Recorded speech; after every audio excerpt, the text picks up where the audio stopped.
Hi, நான் doctor Priyadarshini.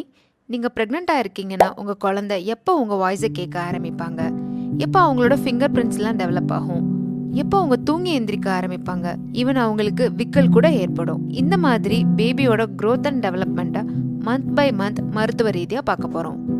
200 million ஸ்பெர்ம்ல இருந்து ஒரே ஒரு ஸ்பெர்ம் மட்டும் எக்கோட அட்டாச் ஆனதுக்கு அப்புறமா ஆணோட நியூக்ளியஸும் பெண்ணோட நியூக்ளியஸும் ஒன்றா இணைஞ்சு ஒரு புது குரோமோசோம் உருவாகும். தென் 24 மணி நேரத்தில் இது ஒரே செல்லாகி தென் வேகமாக செல் டிவிஷன் நடக்க ஆரம்பித்து 5வது நாள் அப்போது மோர் தென் 100 செல்ஸாக உருவாகி பிளாஸ்டோசிஸ்ட்னு ஒரு ஸ்டேஜுக்கு வந்துடும். தென் 6வது நாள் அப்போது இந்த பிளாஸ்டோசிஸ்ட் யுட்ரஸில் பதிய ஆரம்பிக்கும். இதுதான் இம்ப்ளான்டேஷன் ப்ராசஸ். ஆக்சுவலி இப்போ தான் ப்ரெக்னென்சியை ஆரம்பிக்கும். ஒரு ஆணும் பெண்ணும் உடலுறவில் இருந்ததுலேருந்து இந்த ஸ்டேஜுக்கு வர்றதுக்கு கிட்டத்தட்ட 6 to 12 நாட்கள் ஆகும். இது ஒவ்வொருத்தருக்கும் வேறுபடும். இந்த ஸ்டேஜில் கரு கொஞ்சம் கொஞ்சமாக வளர ஆரம்பிப்பாங்க. இப்போ வாரம் 4 ஆயிடுச்சு. கருவை சுற்றி ஆம்னியாட்டிக் சாக்னு ஒரு ப்ரொடெக்டிவ் குஷன் பெட்டு மாதிரி ஃபார்ம் ஆக ஆரம்பிக்கும். இப்போ தான் பிளசண்டாவும் வளர ஆரம்பிக்கும். இந்த பிளசண்டாவில் இருந்து தான் கருக்கு தேவையான ஆக்சிஜன் மற்ற சத்துக்கள்லாம் கிடைக்க ஆரம்பிக்கும். இப்போ நீங்கள் ப்ரெக்னென்சி டெஸ்ட் பண்ணுறப்போ உங்களுக்கு பாசிட்டிவ் காட்டும். இதே இது நீங்கள் இப்போது ஏர்லி ஸ்கேன் எடுக்கிறப்போ நீங்கள் ப்ரெக்னெண்ட்டாகவே இருந்தாலும் ஸ்கேனில் எதுவும் சரியாக தெரியாது. அதனால தான் ஏர்லி ஸ்கேன் 4 to 5 வீக்ஸில் அட்வைஸ் பண்ணுறது கிடையாது. இப்போது கரு ஒரு அரிசி அளவுக்கு இருப்பாங்க. இப்போது வீக் 5 இப்போ தான் அந்த மேஜிக் நடக்கும். உயிருக்கு அத்தியாயமான கருக்கு இருதய துடிப்பு இப்போ தான் வர ஆரம்பிக்கும். எஸ், மெடிக்கலி ஒரு கருவுக்கு 5 வாரத்தில் கார்டியாக் ஆக்டிவிட்டி, அதாவது ஹார்ட் பீட் வர ஆரம்பிக்கும்.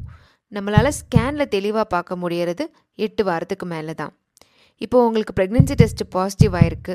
பேபியோட ஹார்ட் பீட் பார்க்கணுன்னா நீங்கள் 8 வீக்ஸ்க்கு அப்புறமா ஸ்கேனில் பார்க்குறப்போ இன்னும் நல்லா தெளிவாக தெரிய ஆரம்பிக்கும். இப்போ கருவோட சைஸ் பாப்பிசிட் கசகச அளவுக்கு சின்னதாக இருப்பாங்க. இப்போ இன்னும் அதிகமான வளர்ச்சி இருக்கும். கை கால்களுக்கான பட்ஸ் முளைக்க ஆரம்பிக்கும். நியூரல் டியூப் க்ளோஸ் ஆகி பிரெயின் அண்ட் ஸ்பைனல் கார்டு வளர ஸ்டார்ட் ஆகும். முகத்துக்கான ஷேப்பும் வர ஆரம்பிக்கும். கண்ணுக்கான சின்ன டார்க் ஸ்பாட்ஸும் வர ஆரம்பிக்கும். காதுக்கான ஓப்பனிங்கும் தெரிய ஆரம்பிக்கும். கை கால்களில் இருக்கக்கூடிய விரல்கள் எல்லாம் ஒன்றா இணைஞ்சு ஒரு வெப்பு மாதிரியான ஷேப்லையும் இருக்கும். இப்போ தான் மேஜர் மைல்ஸ்டோன்ஸ் நடக்க ஆரம்பிக்கும். எஸ், மேஜர் ஆர்கன்ஸ்லாம் உருவாக ஆரம்பிச்சிடும். இப்போ கரு அசைய ஆரம்பிச்சிடுவாங்க. பட் இது அம்மாவால் உணர முடியாது.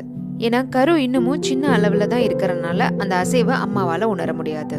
இப்போ தான் ஃபீட்டஸ்னு சொல்லுவோம். இப்போ கருவோட சைஸ் ஒரு ராஸ்பெரி பழம் அளவுக்கு இருப்பாங்க. இப்போ பார்க்குறதுக்கு முகம் ஹியூமன் மாதிரியான வடிவத்துக்கு வர ஆரம்பிச்சிடும். கண் இமைகள் கூட ஸ்டார்ட் ஆகிடும்.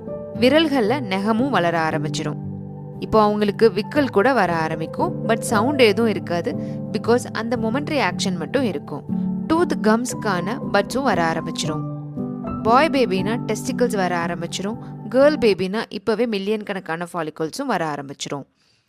ஆனால் ஸ்கேனில் இப்போது ஆனா பெண்ணான்னு பார்க்குறதுக்கு இன்னும் தெளிவாக தெரியாது. இப்போது 3 மாதம் முடிவில் ஆல்மோஸ்ட் வீக் 13 அப்போ பார்த்தீங்கன்னா கரு ஒரு லைம் அளவுக்கான சைஸில் இருப்பாங்க. கை விரல்கள்லாம் மடக்க ஆரம்பிச்சிடுவாங்க. இப்போ தான் அபார்ஷனுக்கான சான்சஸ் நல்லாவே கம்மியாக ஆரம்பிக்கும்.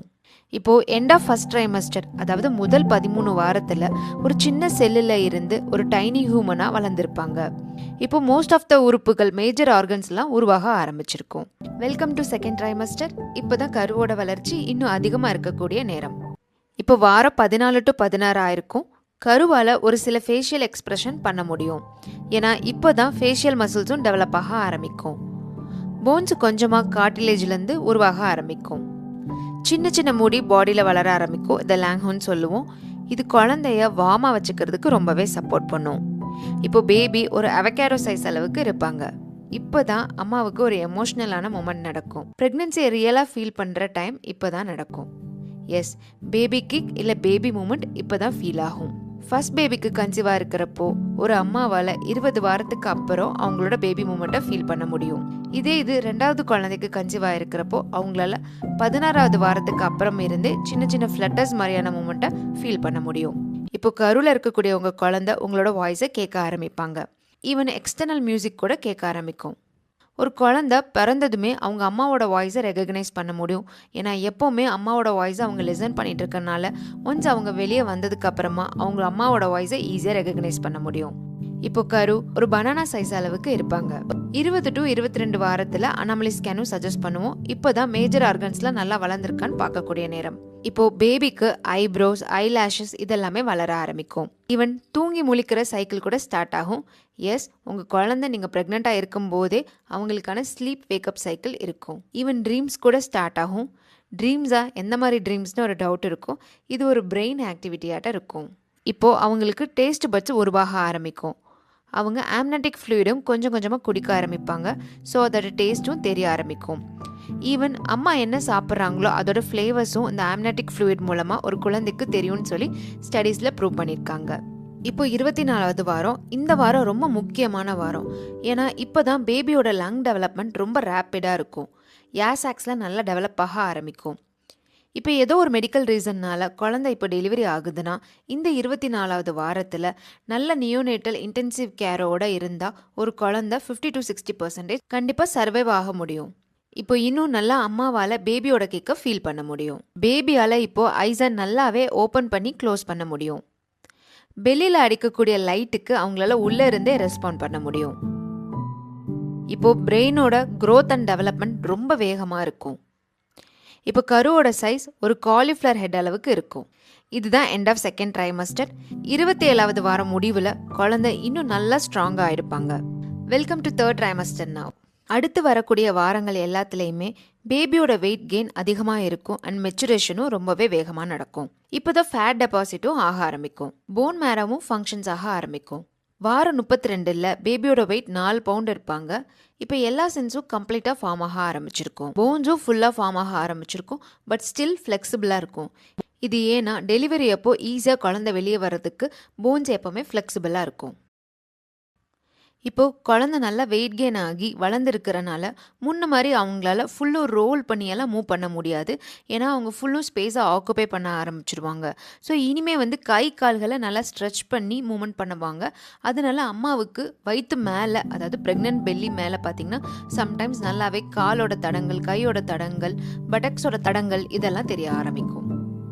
இப்போது அவங்களோட சென்ட்ரல் நர்வஸ் சிஸ்டம் நல்லா டெவலப் ஆகிருக்கும். லங்ஸும் ஆல்மோஸ்ட் ஃபுல்லும் டெவலப் ஆகி ரெடி ஆகிருக்கும்.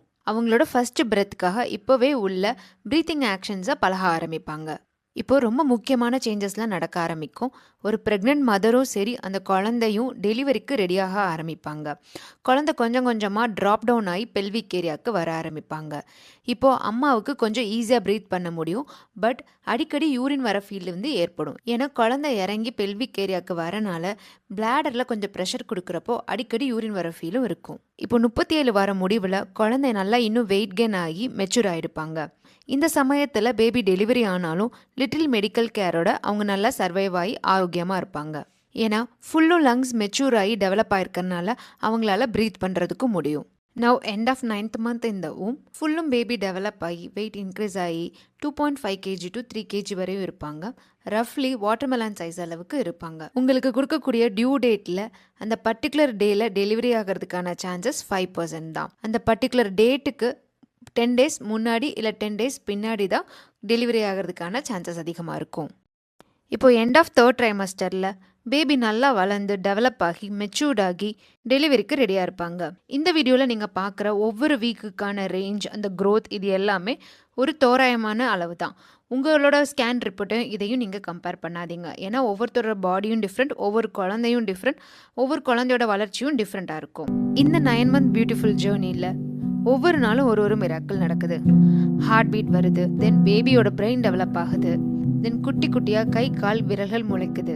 இந்த மாதிரி இந்த ஹோல் ப்ரெக்னன்சியில் ஒரு குழந்தை மட்டும் பிறக்கிறது கிடையாது, ஒரு பெண்ணுக்கும் மறுபிறவி ஏற்படுது. நீங்கள் இந்த ப்ரெக்னன்சி ஜேர்னியில் இருக்கீங்கன்னா கண்டிப்பாக என்ஜாய் பண்ணுங்கள். நீங்கள் ப்ரெக்னன்சிக்காக ட்ரை பண்ணிட்டு இருக்கீங்கன்னா ப்ளீஸ் ஹோப் லூஸ் பண்ணாதீங்க. உங்களோட பாடியையும் உங்களையும் நம்புங்க. நிச்சயமாக நீங்களும் ஒரு நாள் ப்ரெக்னென்ட் ஆகிடுவீங்க. ஹோப்ஃபுல்லி இந்த வீடியோ உங்களுக்கு பிடிச்சிருக்குன்னு நினைக்கிறேன். வீடியோ பிடிச்சிருந்தா லைக் பண்ணுங்கள். தேங்க்ஸ் ஃபார் வாட்சிங்.